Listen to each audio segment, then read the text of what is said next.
Hey guys, I'm here with Fandango, and Fandango is going to be our model to figure out all the ins and the outs of the MG Halter set. We talked a little bit earlier about what the difference is between the MG Halter set and being able to ride in this halter versus a flat halter or a rope halter that you might be using for any other thing. So we start looking at the MG Halter. When we're tying the horses up, we like to use our lead rope that doesn't have a clip. The reason for that is it makes sure that there's not something that can break. So a lot of horses that get a sitting back problem or have a tying issue is because they've gotten freedom from doing the wrong thing. And it also puts them at more risk when they have something metal that they can break. So Fandango here might try to untie himself the whole time. So bear with me. He's a little bit of an escape artist. So when we tie with the MG Halter, again, we just loop our lead rope through. It has a little eye on it that we loop into the halter loop. Whenever we're tying the horses, we want to make sure that we have that halter up pretty decently high on their face. You don't want it to be down super low on their nose while they're tied. And you also don't want to tie with the clip on the bottom. The reason for that is you want them to have a little freedom. Since you're not riding, you don't want that to be a little bit closed down around the muzzle. Have a little bit of freedom there, have it tied up higher on the neck. If you've never tied a knot on an MG halter or any other rope halter, what I want you to think about when you do this is take your long piece here and your little loop. You're going to come down through that loop, get it where you want it. You're going to go behind the halter, and you've got your little loop right here. You'll bring your tail back through that loop and get it tight, and then you can tuck your little piece here out of the way. If you have a horse with a bigger head, you're going to have more of this that's going to be used. If you have a horse with a smaller head, you're going to have a little bit more tail. The standard MG halter is what we're going to use on almost every horse. We have anything from super tall, super big draft horses to smaller horses, Pasafinos, Arabians that have a little bit smaller muzzle. And the standard size for the most part is what we're going to use. So once you have that tucked under, the reason that you tie the knot below this little loop is so if anything happens, if that horse sits back, all you have to do is bend this here to get your slack to come back through. Tie this out of the way so you don't have anything to worry about. Once you're ready to ride in this halter, we're going to grab our little double-ended clip and we're going to drop this halter down a little bit further. So our halfway point is typically where we're going to start with riding. So in the beginning, that's where you want to start. I'm going to go ahead and add on my little MG clip here. So all I'm going to do is clip this above my two knots. Danny's going to try to eat the camera. There we go.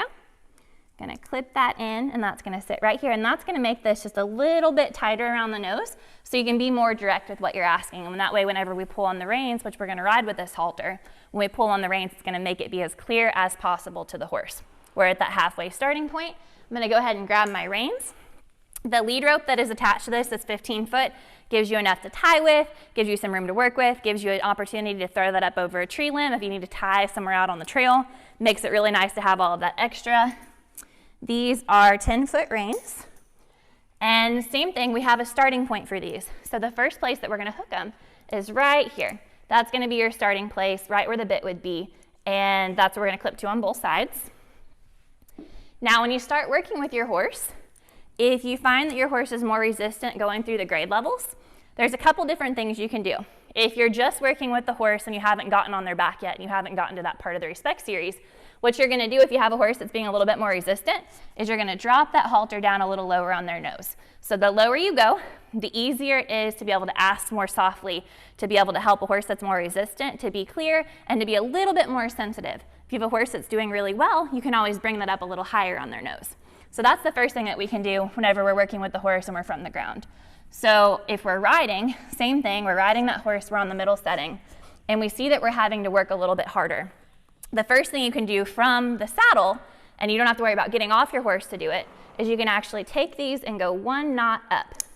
So what that'll do when you go a little higher, again, you're going to get a little bit more of the sensitive part of the nose. So when you're working, you don't have to work as hard. You don't have to be as forward. Sometimes we feel like we have to put too much pressure. If you feel like you're putting too much pressure on your horse or it's too hard for you to do, adjust your system a little bit and make your life a little easier. So then if you have a horse that's still resistant at this point, then you can go ahead and hop off and drop that halter down a little bit lower. So having these up one knot and lower down on the face is going to make your life so much easier. You're not going to do this for very many sessions. Once they figure out and they're giving soft and easy, go ahead and bring that halter back up to the middle to a good place to ride and drop your reins back down. And you can go back and forth from your ride. Once you get something working really good and soft, you can go ahead and drop the halter back down, drop your reins back down. Don't feel like if you have to use that for one of the grade levels, that you have to leave it that way the whole time. The idea is to be able to ask the softest, gentlest way possible and be soft and easy for them to have clear understanding of what we're asking and get back to that. So even if you feel like in the beginning it has to be a little bit more abrupt or a little bit more hard work, adjust something a little bit and you can always go back to making that super simple and easy. So the next thing we're going to talk about is making sure whenever you're tying your horse, for the example here to show you how we ride in the halter, we're going to actually take this clip off again like we talked about when you're tying your horse. We teach all of our horses how to hard tie, which means that they are not in cross ties and they're not in like a blocker tie ring where they can pull the slack. The reason for that is most of the problems that people run into with their horses is really in regards to tying and them just not understanding how to give to pressure. So we have a system where we teach them in a safe manner how to be able to stand tied softly and quietly. But if you're going to do something other than that with your MG halter, if you're going to cross tie, it's really important. This knot here on the bottom is called a kidney knot. And if you do not have a double-ended clip on there and you try to do cross ties, when you do that, you can actually end up messing up the halter because you're going to make it bigger and smaller and get it uneven in the direction that you don't want it to go. So if you're going to tie and cross ties, you'll go ahead and put this clip back on just to make sure that you're not going to pull that knot out. The next thing that I want to talk about that we haven't covered yet is an optional thing that you can do. I'm just going to put this on my side for now. An optional thing that you can do whenever you're going to ride your horse is you can come back behind them. We're going to come back on Fanny. And I love to use just a plain camper tie. You can get these from Walmart. You can order them on Amazon. 6-inch, 9-inch, depending on how thick your horse's tail is.